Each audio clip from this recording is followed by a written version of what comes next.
झगड़ालू सास और बहू। अरे बहू, ला टीवी का रिमोट मुझे दे। तो कब से टीवी देख रही है? कपिल शर्मा शो का टाइम हो गया है। अरे जरा रुकिए माँ जी, अभी अभी तो मेरा सीरियल शुरू हुआ है। एक काम करिए, आप कपिल शर्मा को अपनी सहेली मीना आंटी के यहाँ जाके देख लीजिए। अरे तू खुद क्यों नहीं चली जाती अपनी उस नकचड़ी सहेली कमला के यहाँ? है बड़ी आई मुझे भेजने वाली। सीमा गुस्से से जवाब देती है, मुझे भी कोई शौक नहीं है आपके साथ बैठकर टीवी देखने का। फिर सीमा अपनी सहेली कमला के घर चली जाती है। अरे क्या बात है सीमा, अचानक इतनी रात को मेरे घर आना कैसे हुआ? अरे क्या बताऊं तुझे, मेरी सास के मारे तो घर पर टीवी देखना तक मुश्किल हो गया है, इसीलिए मैं तेरे घर पे आ गई हूँ टीवी देखने। अरे तू अपनी सास से इतना डरती क्यों है? अभी अभी तो तेरी शादी हुई है, अगर अभी से तू नरम पड़ गई तो तेरी सास तुझे घर की नौकरानी बनाकर रख देगी। तो बिल्कुल ठीक कहती है कमला, मेरी सास कुछ जरूरत से ज्यादा ही मेरा फायदा उठाती है। घर का सारा काम मुझे अकेली को करना पड़ता है। तो चिंता मत कर, बहुत आसान तरीका है। बस कल से तेरी सास तुझे जो भी काम बताए तू उसे करने से साफ मना कर दे। देख लेना, धीरे धीरे तेरी सास लाइन पर आ जाएगी। फिर अगले दिन से सीमा कमला की सिखाई हुई बातों को अपनाती है और अपनी सास से छोटी छोटी बातों पर झगड़ने लगती है। अरे बहू, सुबह से ये कपड़े बाथरूम में पड़े हैं, तूने अभी तक धोए क्यों नहीं? माँ जी, आज मेरी तबीयत ठीक नहीं है, आप धो लीजिए कपड़े। ऐसे भी मैं तो रोज धोती हूँ ना, घर का थोड़ा बहुत काम आप भी कर लिया कीजिए। अरे बड़ी बदतमीज है तू, बहू होके अपनी सास से कपड़े धुलवाएगी? ये तो इस घर में कभी भी नहीं हो सकता। सीमा चिढ़कर अपनी सास को जवाब देती है। तो ठीक है, कपड़े इसी तरह पड़े रहने दीजिए, मुझे कोई फर्क नहीं पड़ता, मैं चली अपने कमरे में। फिर अगले दिन। अरे सीमा, तुमने अभी तक मेरे कपड़े नहीं धोए, मैं ऑफिस क्या पहन कर जाऊंगा? सुनिए जी, मैं आपसे साफ साफ कह देती हूँ, अपनी माँ से कहिए कि घर के काम में मेरा हाथ बटाया करे, या फिर एक नौकरानी का इंतजाम कर दीजिए। मैं अकेले इस घर का सारा काम नहीं कर सकती। अपनी पत्नी का ये रूप देख सुरेश बिना कुछ कहे चुपचाप अपने ऑफिस चला जाता है। फिर उसी शाम। अरे बहू, रात के 8 बज गए हैं और अभी तक तूने खाना नहीं बनाया, तू आखिर कर क्या रही है?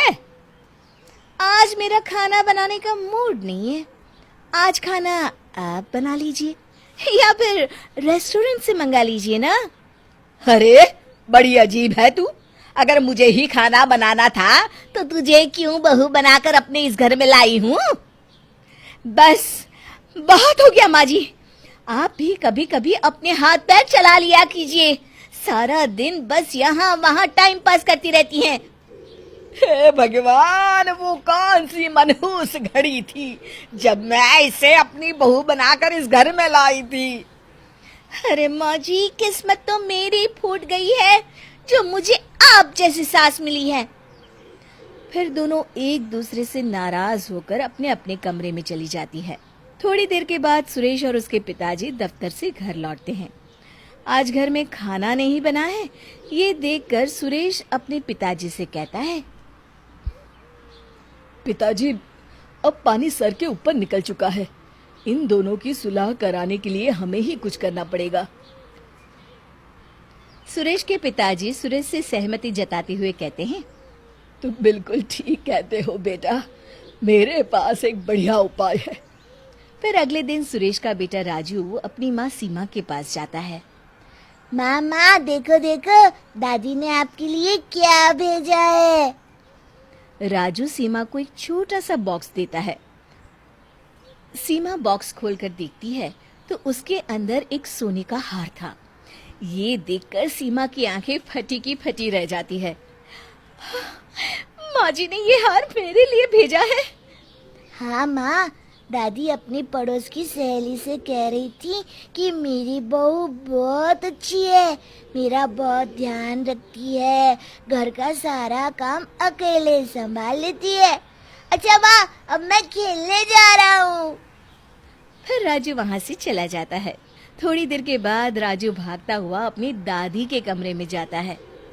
दादी दादी, देखिए माँ ने आपके लिए क्या भेजा है। राजू अपनी दादी को एक थैला देता है। सीमा की सास थैले के अंदर सुंदर सी साड़ी देखकर कहती है, अरे इतनी सुंदर साड़ी बहू मेरे लिए लेकर आई है। हाँ दादी, माँ तो अपनी सहेली कमला से कह रही थी मेरी सास बहुत अच्छी है, मेरा बहुत ख्याल रखती है। अच्छा दादी, अब मैं खेलने जा रहा हूँ। सीमा की सास तुरंत उठकर सीमा के कमरे में जाती हैं और सीमा से कहती हैं, अरे बहू मुझे माफ कर दे, मैंने तुझे समझने में बहुत बड़ी गलती कर दी। अरे माँ जी, ये आप क्या कह रही हैं? माफी तो मुझे आपसे मांगनी चाहिए, आप तो मेरी माँ समान हैं। और फिर दोनों खुशी खुशी एक दूसरे के गले लग जाती हैं। सुरेश और उसके पिताजी थोड़ी दूर पर खड़े होकर मुस्कुराते हुए ये नजारा देख रहे होते हैं। शिक्षा, हमें अपने हर रिश्ते की अहमियत समझकर उसे सम्मान देना चाहिए।